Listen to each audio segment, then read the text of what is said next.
काल। बच्चों, प्रस्तुत अध्याय में हम काल की परिभाषा जानेंगे, काल के भेद जानेंगे। काल का परिचय। अजय क्रिकेट खेलता है। रानी गाना गा रही है। राजेश पुस्तक पढ़ चुका है। रवि कल घर नहीं गया। मनीषा विद्यालय जाती थी। रमन बनारस जाएगा। वैभव सो रहा होगा। दिए गए वाक्यों में खेलता है, गा रही है, पढ़ चुका है, गया, जाती थी, जाएगा, सो रहा होगा आदि क्रियाओं से कार्य के करने या होने का समय ज्ञात होता है। काल की परिभाषा।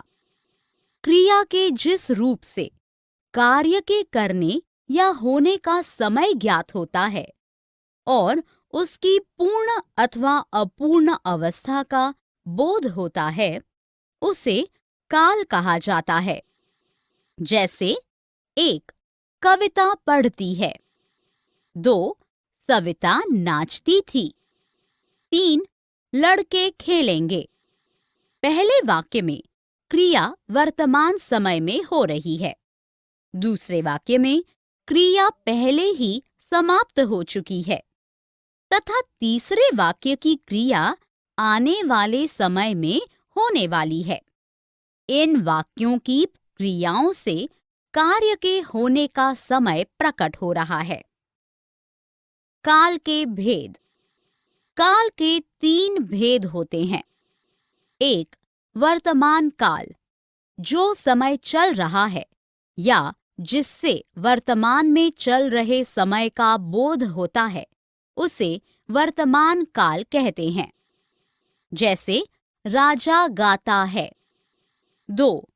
भूतकाल, जो समय बीत चुका है या जिससे बीते हुए समय का बोध होता है, उसे भूतकाल कहा जाता है।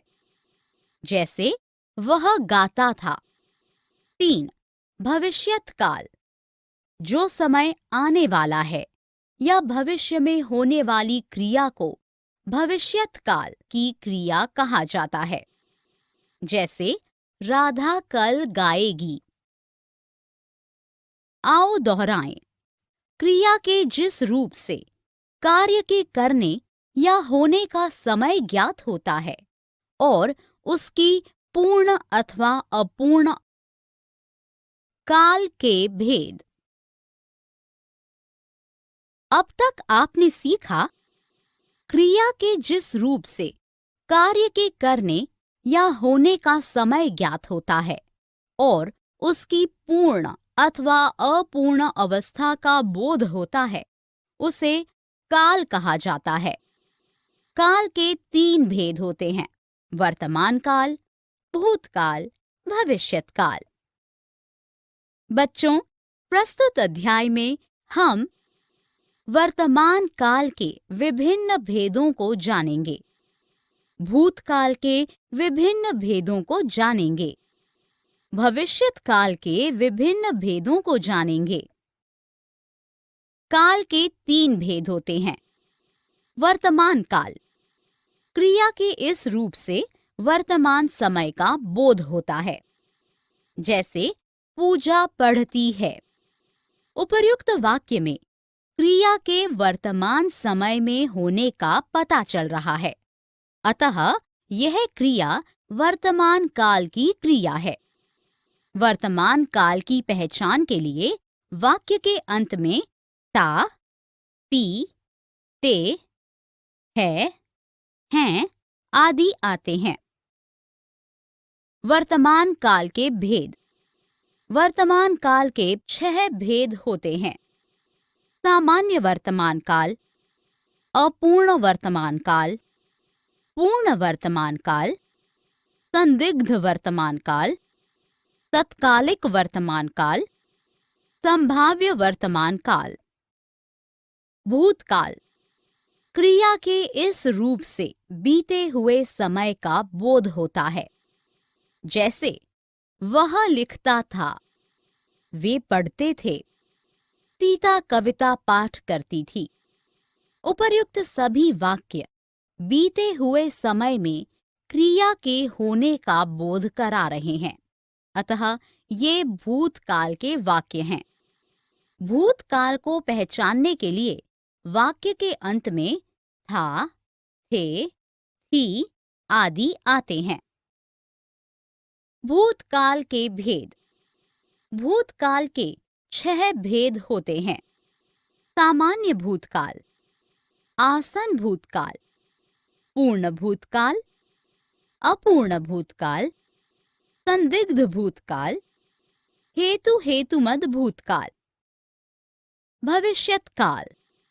भविष्य में होने वाली क्रिया को भविष्यत काल की क्रिया कहा जाता है। जैसे राम कल विद्यालय जाएगा।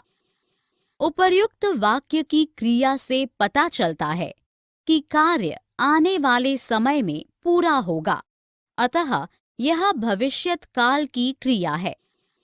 भविष्यत काल की पहचान के लिए वाक्य के अंत में गा, गी, गे आदि आते हैं।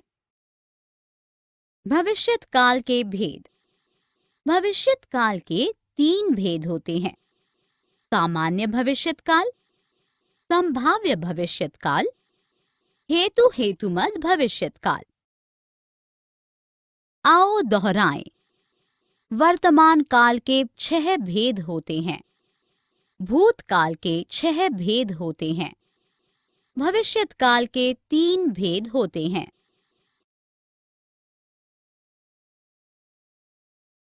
काल के भेदों के भेद। बच्चों, प्रस्तुत अध्याय में हम वर्तमान काल के विभिन्न भेदों को उदाहरण सहित विस्तार से जानेंगे। भूतकाल के विभिन्न भेदों को उदाहरण सहित विस्तार से जानेंगे। भविष्यत काल के विभिन्न भेदों को उदाहरण सहित विस्तार से जानेंगे। वर्तमान काल के भेद। वर्तमान काल के 6 भेद होते हैं। सामान्य वर्तमान काल, अपूर्ण वर्तमान काल, पूर्ण वर्तमान काल, संदिग्ध वर्तमान काल, तात्कालिक वर्तमान काल, संभाव्य वर्तमान काल। सामान्य वर्तमान काल क्रिया के उस रूप को जिससे क्रिया का वर्तमान काल में होना पाया जाता है, सामान्य वर्तमान काल कहा जाता है। क्रिया के जिस रूप से सामान्यतः यह प्रकट हो कि कार्य का समय वर्तमान में है, न कार्य के अपूर्ण होने का संकेत मिले न संदेह का, वहां सामान्य वर्तमान होता है। जैसे अनुराग गाड़ी चलाता है। वाक्य में चलाना प्रस्तुत समय में है, किंतु न तो वह अपूर्ण है और न ही अनिश्चित, अतः यहाँ सामान्य वर्तमान काल है। अपूर्ण वर्तमान काल क्रिया के जिस रूप से यह बोध हो कि वर्तमान काल में कार्य अभी पूर्ण नहीं हुआ है, बल्कि वह चल रहा है, उसे अपूर्ण वर्तमान कहा जाता है। उदाहरण के लिए, सोहन घर जा रहा है। वाक्य में जाने का कार्य अभी हो रहा है, मोहन घर पहुंचा नहीं है, अतः यहाँ अपूर्ण वर्तमान काल है। पूर्ण वर्तमान काल। इससे वर्तमान काल में कार्य की पूर्ण सिद्धि का बोध होता है। जैसे वह चला गया है, सीता ने खाना बना लिया है। संदिग्ध वर्तमान काल, जिससे क्रिया के होने में संदेह प्रकट हो, पर उसका वर्तमान काल में होने पर संदेह न हो, उसे संदिग्ध वर्तमान काल कहा जाता है। सरल शब्दों में, जिस क्रिया के वर्तमान समय में पूर्ण होने में संदेह हो, उसे संदिग्ध वर्तमान काल कहा जाता है। जैसे अंजू गाना गा रही होगी। वाक्य में रही होगी से गाने के कार्य को निश्चित रूप से नहीं कहा गया, उसमें संदेह की स्थिति बनी हुई है, अतः यहाँ संदिग्ध वर्तमान काल है।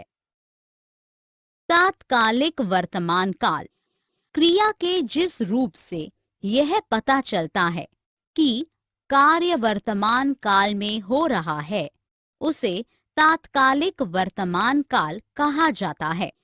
जैसे मैं लिख रहा हूँ, वह गा रही है। संभाव्य वर्तमान काल जिससे वर्तमान काल में काम पूरा होने की संभावना रहती है, उसे संभाव्य वर्तमान काल कहते हैं। संभाव्य का अर्थ होता है संभावित या जिसके होने की संभावना हो। जैसे वह खेलता होगा। भूतकाल के भेद। भूतकाल के 6 भेद होते हैं। सामान्य भूतकाल, आसन्न भूतकाल, पूर्ण भूतकाल, अपूर्ण भूतकाल, संदिग्ध भूतकाल, हेतुमद भूतकाल। सामान्य भूतकाल जिससे भूतकाल की क्रिया के विशेष समय का ज्ञान न हो, उसे सामान्य भूतकाल कहते हैं। जैसे राम आया, उपर्युक्त वाक्य की क्रिया बीते हुए समय में पूरी हो गई, अतः ये सामान्य भूतकाल की क्रियाएं हैं। आसन्न भूतकाल क्रिया के जिस रूप से यह पता चले कि क्रिया अभी कुछ समय पहले ही पूर्ण हुई है, उसे आसन्न भूतकाल कहा जाता है। इससे क्रिया की समाप्ति निकट भूत में या तत्काल ही सूचित होती है। जैसे मैं अभी पढ़कर उठा हूँ, उपर्युक्त वाक्य की क्रिया अभी अभी पूर्ण हुई है, इसलिए ये आसन्न भूतकाल की क्रियाएं हैं। पूर्ण भूतकाल क्रिया के उस रूप को पूर्ण भूत कहते हैं जिससे क्रिया की समाप्ति के समय का स्पष्ट बोध होता है कि क्रिया को समाप्त हुए काफी समय बीता है। पूर्ण भूतकाल में क्रिया के साथ था, थी, थे, चुका था, चुकी थी, चुके थे आदि लगता है। जैसे मैंने राजेश को पीटा था, उपर्युक्त वाक्य की क्रिया अपने भूतकाल में पूर्ण हो चुकी थी, अतः यह पूर्ण भूतकाल की क्रियाएं हैं। अपूर्ण भूतकाल जिस क्रिया से यह ज्ञात हो कि भूतकाल में कार्य संपन्न नहीं हुआ था, अभी चल रहा था, उसे अपूर्ण भूत कहते हैं। जैसे सुरेश गीत गा रहा था, उपर्युक्त वाक्य की क्रिया से कार्य के अतीत में आरंभ होकर अभी पूरा न होने का पता चल रहा है, अतः ये अपूर्ण भूतकाल की क्रियाएं हैं। संदिग्ध भूतकाल भूतकाल की जिस क्रिया से कार्य होने में अनिश्चितता अथवा संदेह प्रकट हो, उसे संदिग्ध भूतकाल कहा जाता है। इसमें यह संदेह बना रहता है कि भूतकाल में कार्य पूरा हुआ या नहीं। जैसे बस चली गई होगी, उपर्युक्त वाक्य की क्रिया से भूतकाल में काम पूरा होने में संदेह का पता चलता है, अतः ये संदिग्ध भूतकाल की क्रियाएं हैं। हेतुमद भूतकाल यदि भूतकाल में एक क्रिया के होने या न होने पर दूसरी क्रिया का होना या न होना निर्भर करता है, तो वह हेतुमद भूतकाल क्रिया कहलाती है। हेतु का अर्थ है कारण। जहाँ भूतकाल में किसी कार्य के न हो सकने का वर्णन कारण के साथ 2 वाक्यों में दिया गया हो, वहाँ हेतुमद भूतकाल होता है।